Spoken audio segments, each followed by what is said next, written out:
Hello there, wrestling fans. It's me, Team RI, back with another video. Once again, I have a special video for all my wrestling fans out there. It's someone from TNA. Now, when it's all said and done, I will try my best to discuss the matter. So, enjoy the video, and I'll talk to you later, everyone. Hey guys, how are you? Hello. We're doing really well. We're really excited because we're just a couple of days away from the biggest wrestling event to come to this area in many, many, many years. And Dixie Carter, I think we need to thank you for that. Well, we are very, very excited ourselves to get there. And, it's interesting. A lot of people have asked me why Jonesboro. And, we've never played there before. And when I sat there and looked at all the different buildings, that were available that day, it just kind of popped out to me. I know I had talked to, Sting about, his first time. I think that's the first time he considers himself ever truly officially wrestling was in Jonesboro. I don't believe he's been back since. Hogan has a similar type of story as, how long it's been. And I just thought, you know what, there's so much history in that area. We've never been there. It means a lot to, some of our icons on our roster. And, we just thought it'd be a perfect time to come. I can tell you by the response that we've had as a radio station, because we've done, we do all kinds of events around here. But this one just feels different, I think, because it has so many different aspects. When you have the nostalgia of Hogan, who still looks like Hulk Hogan, from when I was a kid, a guy I idolized, and then talking to Sting the other day. This is something I didn't tell Sting because I didn't want to act like a goofball. But when we hung up the phone with Sting, I looked over at Lori. I said, that's pretty cool. Just to have those guys willing to come back to a place like Jonesboro. He turned into a goofball after he hung up the phone. Of course.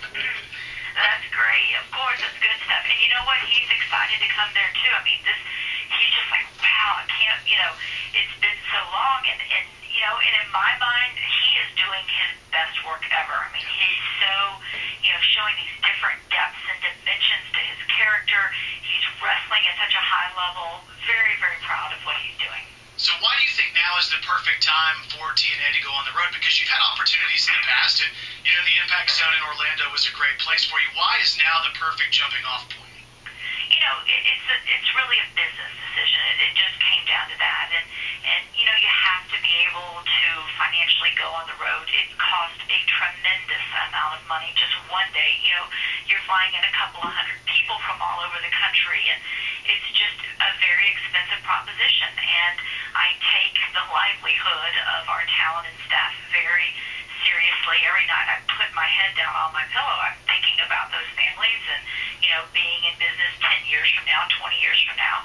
And, so I didn't want to make a decision that we weren't going to be able to back up with the right kind of success. So we just felt like based upon a lot of different signals, a lot of different business things that were going on, now was the time that we needed to do it. And I think just based on, San Antonio right into Chicago and Jonesboro, I know is not going to let us down, and we're going to have a big week this week in ticket sales. I know it's the right decision.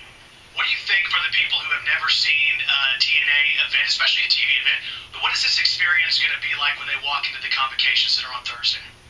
Well, the first thing, from the time you walk in to the time the bell rings and we go live, we want it to be fun. There's going to be great music, things going on. I'll be out on the floor. There'll just be a lot of things happening. You'll get to meet some people. And we want it to be like a party. I mean, we love for our fans to come and get loud and stand up and, really be a part of the show. So I think, it'll be great family entertainment, but it's also great fun for people of all ages. And I just think it's going to be a great time. The fans are just as much a part of the show, in our opinion, as what's going on in the ring. So with your product, because we've talked to dozens of your talent over the course of the last number of weeks, pretty much every one of them has said they feel the product is superior to anything else out there. What do you think about that, and what do you think makes your product stand so far above the others? Well, I think they're exactly right. I think part of it is just the outstanding wrestling itself. I think we have the best talent roster there is out there today, and these men and women are so passionate about what they do. They're not dialing it in, mailing it in on any night. It doesn't matter who's there. They're giving it their all, and I think what's going on inside the ring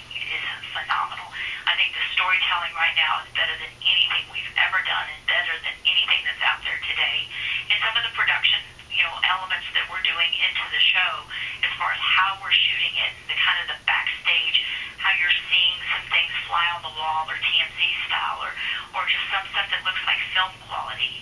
All of those are really unique to wrestling, and I think have helped transform our show. You know, Dixie, there's a lot of things about all of this that intrigues me with TNA wrestling, but the knockouts, just getting to talk to them, I know. That intrigues me too, Dixie. Me in a different way. But I know. Okay, so I've looked at a lot of these women, but in talking to them, they're not only beautiful, but they're very athletic, they're very powerful, they're smart, they're strong. How did you get this to play in? I mean, was this one of your ideas? Well, you know, being a female head of a wrestling company, which I don't believe has happened before, I mean, the women's division is very important to me, and I just was extremely uncomfortable. And I'm not saying that we have not had moments or flashes of this in the past and was very uncomfortable with it, but we have made a huge conscious decision that our women are by far the best wrestlers in the world, and they are. They're beautiful and they're talented, and yes, they are sexy. And I think as long as we handle them with class and respect, and they get out there and show their amazing athleticism, we're doing something no one else on this planet is doing with these women, and I'm very, very proud of them. But you know, as a female head of a company, this is something that I take extra pride in, but also extra caution. Well, being the female head of all of this company, are you ever intimidated working next to these men? I don't want to call them giants, but, you know, standing next to Matt Morgan and looking up, he's quite tall. Yeah, he is truly the giant. I mean, there's several that are that size. You know, no, I'm not intimidated, and I think that, you know, it's not, I don't even think about it. Usually I'm in a meeting with 30 guys, and I'm maybe the only female in the room, and it's just the way it is for me. And well, that doesn't sound bad. I've got the greatest gig in the world. You know, we have so much fun, but I've got a great group of guys, and you know, I let everybody do their jobs, but I'm very involved in everything, and it's just was a very, very good team. So as we look at the talent roster, and I think you have a great talent roster, and it's deep, and you have guys that are, of course, the legends. You have guys who are the future legends. Can you name guys who would be the biggest stars 5 to 10 years from now, outside of, you know, the Hogans and Stings and Hardys and Angles? Who do you really see, like, really bright futures in? Well, what I'm most excited about is the new guys that most people didn't know who they were when we started this company 10 years ago are just now coming into their prime. So really, these guys are the ones that are going to carry our company for the next 5 or 10 years. And that's the AJ Styles, the Bobby Roodes, the Austin Aries, the Samoa Joes, the James Storms, the Matt Morgans, and I could go on and on and on, the Hernandezes. I think that these guys are, you know, they have worked so hard to get to where they're at. And right now, you know, every single one of them have peaked at the right time, and it's very competitive between them. And then we have a whole group of younger guys up underneath them that are, you know, nipping at their heels. You know, the Magnuses of the world, and the Robbie E's and Robbie T's, and you know, so it's the depth of our roster right now is unlike anything that we've ever had. And what I'm most proud of is, yes, we've got, to me, with Hogan and Sting, you've got the two greatest icons that you could ever want on your roster, but you've also got all of these original TNA guys that have, you know, come into their own and who are fantastic, and given, you know, the Kurt Angles and the Jeff Hardys and the RVDs of the world, you know, a run for their money. So you grew up in Texas, right? I did. Okay, so I grew up in Texas. I was actually born in Irving, raised in Plano. So my whole life as a kid, I wanted to be Kerry Von Erich. That was my hero, world-class wrestling sportatorium. Yeah. So tell me, you know, you were a wrestling fan back in the early 80s, I guess, and probably the days of the Von Erichs, and then kind of got away from it.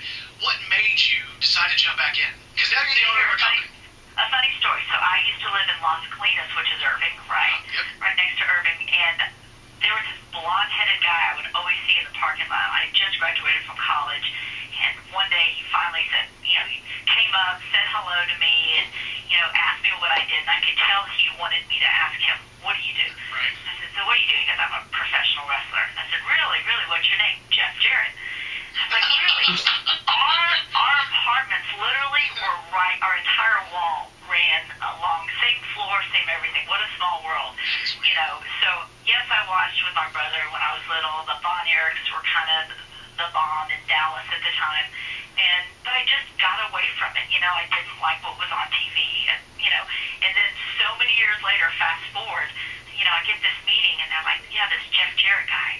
And I remember like one time watching Letterman or something and seeing him on there going, oh, I guess he really was a real wrestler. So it was just, it's funny. And I just, from that very first meeting, I said, Jeff, did you ever live in Dallas? He said, yes. I said, Las Colinas. He said, yes. And I told him the name of the place I lived. He goes, oh my God, what did I do? You didn't do anything, but it's a very small world. And I think what you've got going on here is great.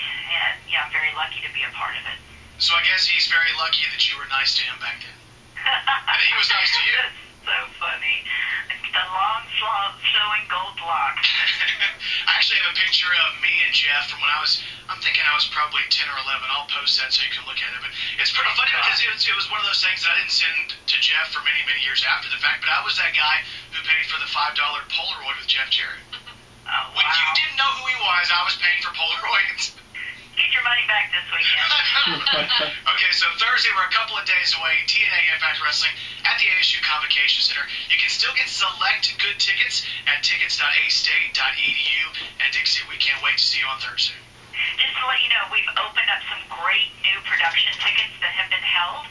So there are still some really good seats that have just become available, and there's a lot of really good affordable seats as well. So it's about the same price to take your family out to a movie, and you can come and be on television. We're going to tape 4 great hours and 3 hours there, and we are going to have a great time. Cannot wait to get there. Thank you. Thank you guys for everything. Jonesboro, we cannot wait to see you.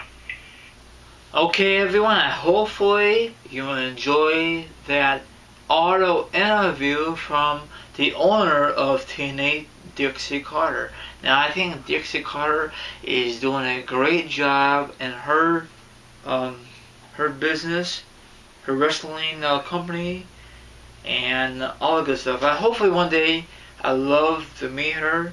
Now, I know someone from YouTube met her, I think a few weeks ago in Chicago, Illinois. Lucky guy. I'm not too sure how much he paid for those VIP tickets. It's not my business, but it's expensive. I don't know if it's from the pre-sale. I don't know. Hopefully he's watching the video. Another thing is, Jeff Jarrett, I know she mentioned it in this auto interview. He was more explosive in TNA than WWE, or actually WF. I wish he was a main eventer, but in he's just a mid-carder. That's freaking bullshit from my point of view. He had matches with China. He had matches with, I can't remember off my top of my head, but, with Shawn Michaels for the IC belt, but he should have been the main event, but it's what it is. At least he's the main event in TNA. So that's it for now, for this video. Maybe you want to do a video response or some comments. That's up to you. Hopefully I'll do more of these videos down the road. Now, I don't follow TNA at all. Maybe once in a blue moon. But I really concentrate with WWE because I grew up with WWE. WF/WWE. Maybe we'll see some guys who jump over from TNA, go WWE, or maybe we'll see some guys who are in WWE jump into TNA. Maybe after WrestleMania, we'll find out. So have a good one. Take care, spiky hair, and hopefully you like this video. If not, then I'll stop doing this kind of video. Bye bye. From the champ is out here. Team Alright. Bye bye.